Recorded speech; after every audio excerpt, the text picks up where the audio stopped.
Hello, আসসালামু আলাইকুম। কেমন আছেন সবাই? আজকে আপনাদের সাথে আরেকটি কেক ডেকোরেশন ভিডিও শেয়ার করছি। আর এই কেকটি হচ্ছে 1.5 পাউন্ডের মধ্যে বাটারস্কচ ফ্লেভার। তো আপুর ডিমান্ড অনুযায়ী আমি কেকটি তৈরি করছি। আপু আমাকে যে ডিজাইনটি দেখিয়ে বলেছিলেন এভাবে করে দিতে, তো আমি ওভাবেই দেওয়ার চেষ্টা করছি। তো প্রথমে আমি এটিকে ক্রাম কোটিং করে ফ্রিজে রেখেছিলাম। এখন ফাইনাল কোটিং করে নিচ্ছি।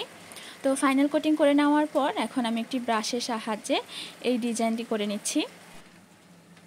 এখন একটি বাটিতে কিছুটা ক্রিম নিয়ে, যদিও ক্রিম বেশি লাগবে না, খুবই অল্প পরিমাণে, তো অল্প একটু ক্রিম নিয়েছি এখানে।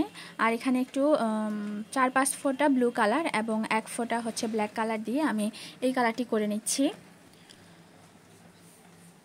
তো এভাবে কালার করার পর দেখা যাচ্ছে এটি অনেকটা লাইট হয়ে গেছে। তো আমি এখানে আরও একটু কালার দিয়েছি। কাস্টমার আপু আমাকে যে ছবি দিয়েছিল কেকের, তো ওখানে যে কালারটি ছিল আমি ওই কালারটি আনার চেষ্টা করছি। আর দেখা যায় এখন গরমের মধ্যে ক্রিম এমনিতেই অনেক বেশি নরম থাকে, আর কালার দিলে আরও বেশি নরম হয়ে যায়। কেকের পাশে এরকম একটি ডিজাইন ছিল, তো আমি একটি চামচের সাহায্যে এই ডিজাইনটি করে নিচ্ছি। আশা করছি দেখেই বুঝতে পারবেন কিভাবে করে নিচ্ছি। শুধুমাত্র চামচের উল্টো পাশে একটু ক্রিম নিয়ে এভাবে লাগিয়ে নিচ্ছি। তো এভাবেই সুন্দর একটি ডিজাইন হয়ে যাচ্ছে মাশাল্লাহ। তো যখন হচ্ছে কেক বানানো প্রথমে স্টার্ট করা হয়, এলোমেলো লাগে, মনে হয় যেন কি যেন একটা করে ফেলতেছি, কি হচ্ছে নাকি। আসলে কেকটা যখন পুরো কাজ শেষ হয়ে যায়, কমপ্লিট হয়ে যায়, লাস্ট ফাইনাল লুক দেখলেই মনে হয় যেন চোখ জুড়িয়ে যায় এবং মনটাও ভালো হয়ে যায়।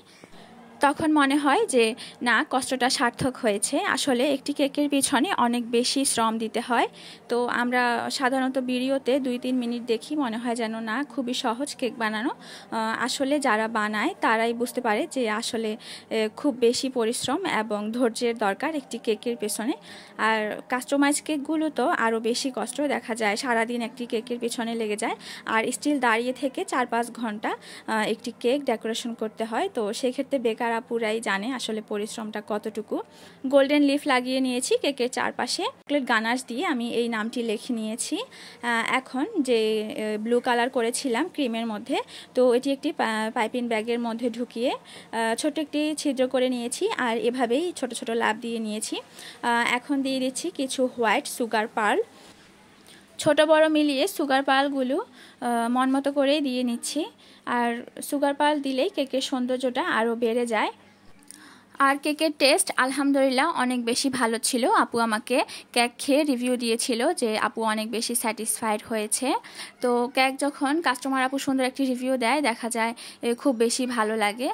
আর তো এটি হচ্ছে আমার লাস্ট কেকের ফাইনাল লুক। আশা করছি আপনাদের কাছে এই সিম্পল ডেকোরেশনটি ভালো লেগেছে। ভালো লাগলে পেজটি ফলো করে রাখবেন এবং ভিডিওটি শেয়ার দিয়ে আপনার টাইমলাইনে রেখে দেবেন। তো ফেনী সিটির মধ্যে যাদের কেক লাগবে অবশ্যই আমাকে নক দিবেন। আশা করছি ভালো কেক বানিয়ে দিতে পারবো ইনশাল্লাহ।